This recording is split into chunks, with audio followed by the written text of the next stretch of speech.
Estamos celebrando este 23º domingo del tiempo ordinario.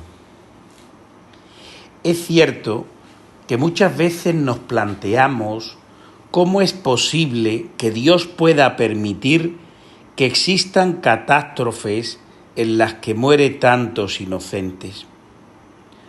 También podemos pensar cómo los malvados se salen con la suya imponiendo su ley a los demás.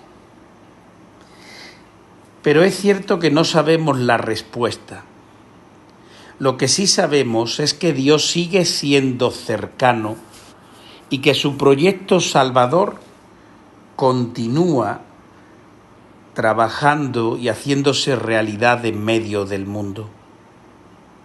Y es que Dios tiene un poder curativo, como nos lo asegura la palabra de Dios de este domingo, donde también se nos invita a colaborar con nuestro esfuerzo para vencer el mal que existe en nosotros y fuera de nosotros.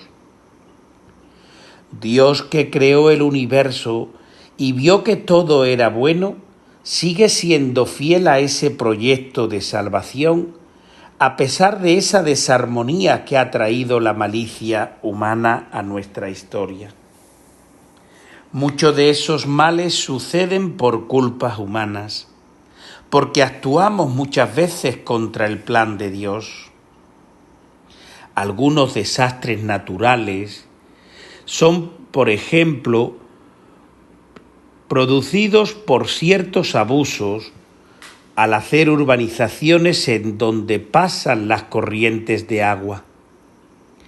Muchas veces edificios, puentes e incluso túneles fallan por la negligencia en su construcción.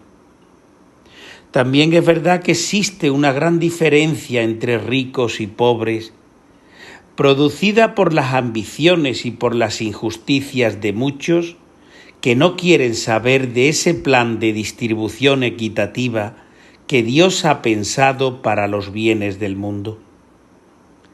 Pero a pesar de nuestros muchos fallos, Dios sigue queriendo el bienestar y la salud para todo, como nos recuerda hoy el profeta Isaías e incluso el Salmo, y como vemos que eso se llega a cumplir en el mismo Jesús.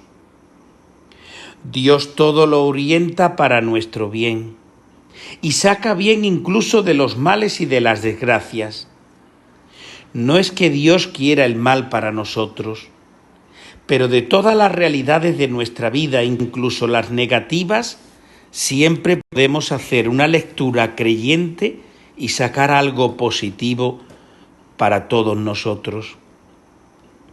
En el Evangelio vemos cómo Jesús manifiesta ese poder curativo de Dios cuando sana a los enfermos, cuando resucita a los muertos, cuando domina la naturaleza, cuando libera al hombre de tantas realidades, una liberación completa cuando se encuentra con Él.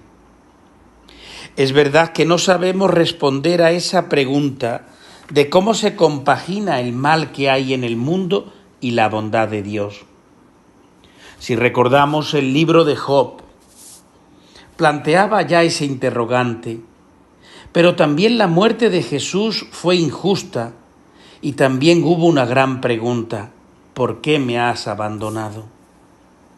No hubo respuesta razonada a ese abandono, hubo la resurrección. Nosotros no sabemos responder a esos problemas, Dios sí. El resucitado también hoy sigue curando a la humanidad y lo hace a través de su Iglesia. Más de 2000 años lleva esa comunidad de Jesús predicando su palabra, perdonando los pecados, curando a los enfermos, atendiendo a los pobres y marginados y luchando contra toda injusticia, trabajando cada día por liberar al hombre de toda clase de esclavitudes.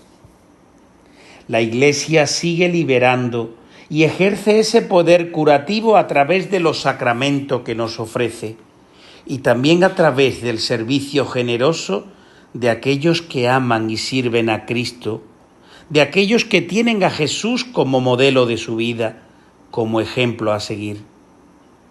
Por eso los cristianos tenemos que tener los oídos abiertos para escuchar y los labios para hablar, para escuchar a Dios y a los demás, venciendo la tentación de hacernos el sordos ante la palabra de Dios o ante ese grito desgarrador de tantos como sufren en este mundo.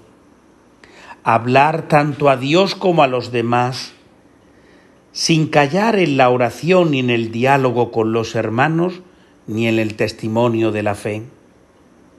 Hoy se nos invita a ejercer la misión de curar a otros, de ayudar para que otros muchos sepan cuáles son los caminos de Dios. Ayudar a todos sin mostrar preferencias por unos en razón de su simpatía, de sus cualidades o de sus riquezas. Porque si caemos en esa tentación menospreciamos a los demás, como nos recuerda hoy Santiago.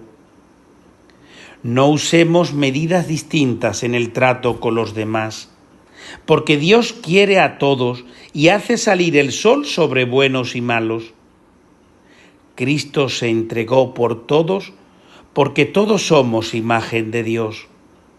Se trata, por tanto, de ver en el otro al mismo Jesús.